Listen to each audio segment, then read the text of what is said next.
Today we're going to be listening to the prologue from Shadow of the Colossus. So it's been ages since I've heard the prologue. I really didn't get that far in my initial couple playthroughs. I've bought the remaster, I've played the remaster. I'd love to stream the remaster actually at some point. It was definitely one of the most impactful and profound games to come out, I believe, in the era, personally. And yeah, I'm really excited to sort of dive in and really retake another listen at this. So here we go.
To me, there's a few things that really stand out. I think there's the dire circumstances that the player finds themselves and the character finds themselves when they're bringing their partner, the queen, I believe, or the princess, I can't remember. But they bring her to the altar, and you hear the distress. Da-da-da-da-dum. Da-da-da-da-dum. Da-da-da-da-dum.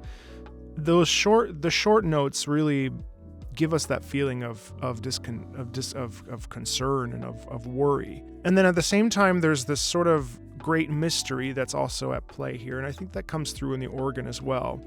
But then you also have that flute, and you know, I know that this is a vast world that you basically run in any direction, and you look for these, you know, you look for the Colossus and the Colossi, and I wonder if that flute doesn't represent nature in a way, or perhaps youthful innocence and a desire for things to go the right way. You know, there's some of that in play here, which is kind of interesting. Let's keep going.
Do you hear that cascading crying?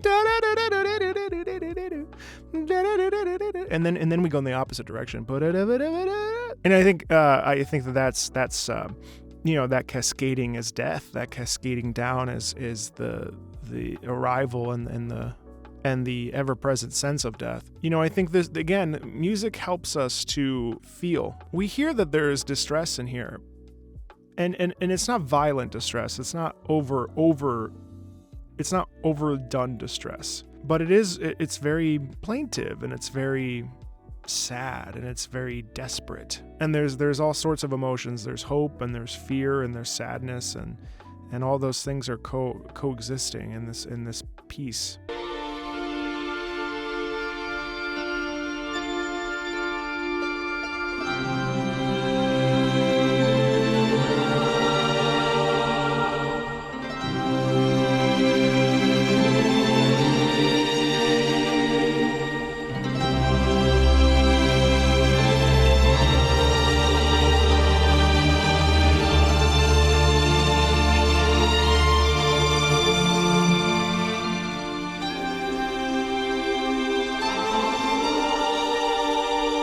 This really sounds like wonderment and possibility.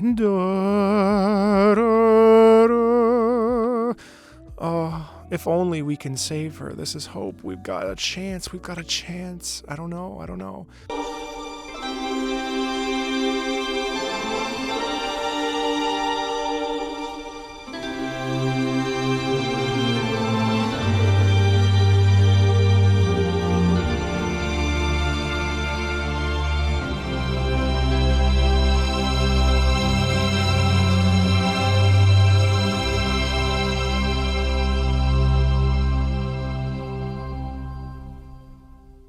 Now, that being said, on the flip side, this can also signify a Colossus, a great giant creature that emerges from the ground or out of a cave, and you, the player, are sitting there riding your horse, and you see this great big giant beast emerge from the ground. Now, I know not all of them are huge, but you see this thing emerge from the ground, and you see all the camera angles, and you see this thing slowly rise up, and you see its head and its eyes, and then its arms and its body, and you just stare at it in wonderment and in amazement, and you're like, oh my gosh, what is this thing?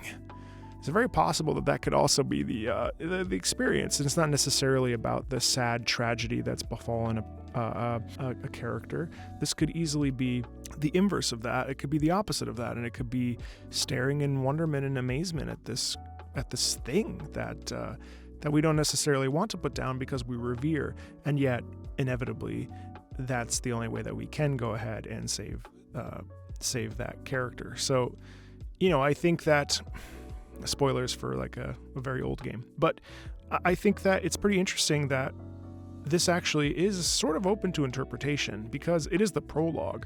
So usually a prologue is setting the stage. It's actually funny. Every time I hear the prologue, I always think of Pagliacci when Tonio, one of the characters from Pagliacci, he's a very bad man. And he comes out and he sings the Prologo. He says... It's called the bum bum bum si può signori. Well, here. Si può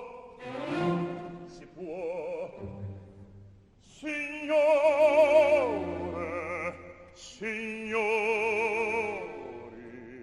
scusatemi se da sol mi presento. Io sono il prologo. He says, I am the prologue. And he sets the picture, he sets the scene, he sets the expectation for the opera.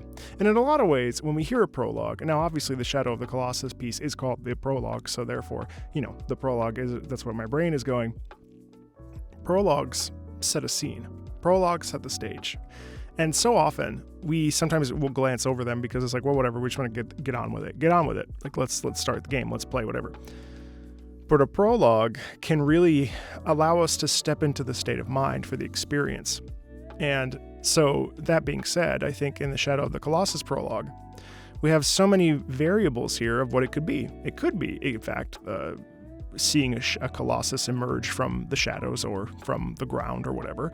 Or it could be setting the scene for the great suffering that has occurred by our characters and setting up why we, the player, have to go on this quest to hunt down the Colossi. So things to consider, and a really interesting and beautiful piece of music that is haunting and mesmerizing at the same time. So thank you so much, and I will talk to you later. Bye.